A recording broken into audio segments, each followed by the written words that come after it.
I'm sorry. Liam, what are you doing? It's not funny making jokes about this. But it's true. Look at his arm. He has a scar, the same as mine. Natalie was 19, drunk and deliriously happy that night. She was going to marry Nick, the love of her life, the very next day. It was much later when Natalie felt the bed sink under Nick's weight. His heavy hand pulled her close. Come close. No, let me go. We have to wait. I can't. Natalie wanted her wedding night to be her first time, but things were spiraling out of control, fast. When she woke up in the morning, she couldn't help but smile. She heard Nick taking a shower in the bathroom and had half a mind to join him when she heard a knock on the door. Who she saw on the door left her gasping for air. Nick? Natalie was dumbfounded. If Nick was here, who was in the shower? She couldn't bear to stay in this room even a second longer. She hurriedly picked up her clothes from the floor and rushed home. But bigger surprises awaited her. How? How could you do that? Natalie's father, Tom, was furious. She knew she wasn't going to get any support from her family either. Nick, I need you. No, you don't. There will be no wedding. Natalie couldn't believe her ears. Natalie started panicking as tears rolled down her cheeks. Cheryl, it's not my fault. Believe me, please. I believe you, honey. For a second, Cheryl gave her hope before she brought out her wretched phone, and Natalie started to get her answers. She was set up. Her life was ruined by her own sister. Meanwhile, in his office at the Claire Group, Bryce was looking at his assistant with a malicious expression. He had just received proof that last night he was set up.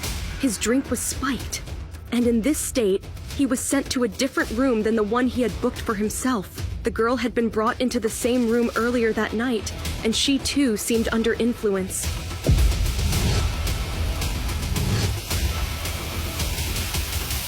But why? Because I want to marry Nick. Natalie's world had fallen apart. Her stepsister was in love with her fiancé, and she was ready to go to any lengths to have him. She rushed forward hysterically and wrapped her hands around Cheryl's neck. Hearing the commotion, her father rushed out angrily. Go! It was her! She set me up! How dare you accuse my daughter of anything? You're just as wild as your mother was. From now on, she's no longer my daughter. Bryce told his assistant to go and check the identity of the woman who was in the room, but the assistant couldn't find her because at the same time, Natalie was being sent away. But one question kept nagging her. Who was the man she had slept with the night before? 9 years had passed since she had been exiled. Last night, she had received a call from him asking her to come back. He didn't give any reason. He just said it was urgent now. Mom, hurry up! It was Liam, her son, her most precious treasure. Only after she left the country did Natalie realize that she was pregnant. Although she was all alone, Natalie decided to raise him on her own. Here you go. You'll be flying to first class. Come on, I'm sorry. Are you serious? Is this an airplane or kindergarten? Take the tickets away from her, please. Natalie couldn't believe the audacity of this man, and they got into an argument. Liam was looking at the man intently, and he noticed something. He stood quiet for 2 seconds before hurling himself at Bryce and then shouted, "Daddy!" Natalie and Bryce were completely taken aback. Liam, what are you doing? It's not funny making jokes about this. Hey, why don't you give him a proper family?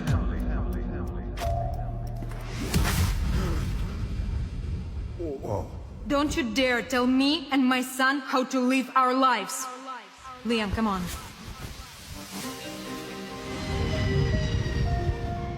Hey, Natalie.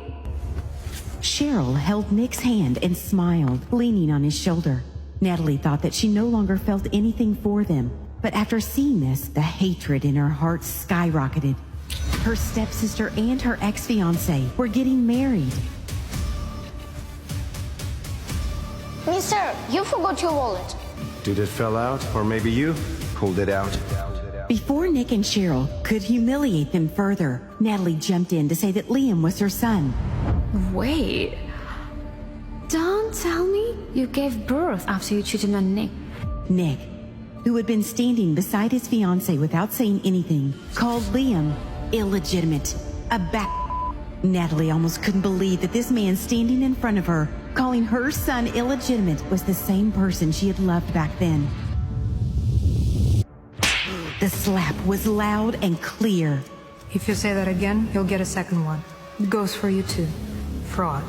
Cheryl's face turned red on being called a fraud. How dare you? Do you think that because you're a woman, I won't do anything to you? Don't touch my mom. Darling, there are you. I've been looking for you everywhere. I was getting worried. Dad! Natalie hadn't expected the man who had been so rude to her to actually help her. When Liam said daddy, both Nick and Cheryl froze. Natalie didn't know why he was helping her. Thanks for your help. I just don't like what those two were saying, that's all. Liam, who was sitting next to her, once again thanked his daddy for helping them out. To have a baby with a woman, at least she needs to be attractive. These words stabbed Natalie's sore spot, and her expression hardened. Stop the car. Stop the car, please. She didn't want to say anything else. Bryce looked at her in confusion. When the car stopped, she got out, removed their luggage, took $100 from her wallet, and threw it on the car seat. It's for the taxi. Thank you for your help. I hope I never see you again.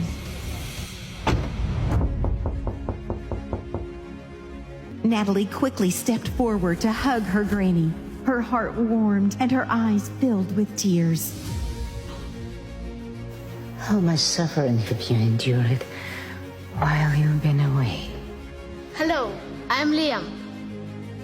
Her grandmother was the closest person in the world to her. Naturally, she was overjoyed to see her precious granddaughter and delighted to meet Liam. She doted on him, wishing that she could keep him locked up in her heart. Hello again, sis. Daddy asked us to come. He wants to see you right away. She didn't want to have anything to do with her family anymore, but she still hadn't made this clear, so she needed to talk to her father face to face. I've sent you out of the country to think about your behavior. Instead, you brought some strange kid here. Hello, I'm Liam.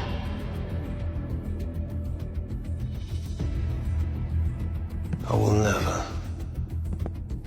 accept him. He's the part of the Davidson family. He's your grandson. Don't you dare call him that. Liam is my son, and I don't care if you accept him or not. And then turned around and left with Liam. Natalie, please wait. What? What do you want from me? Did you come here to insult me even more? I just want to ask you something. Okay?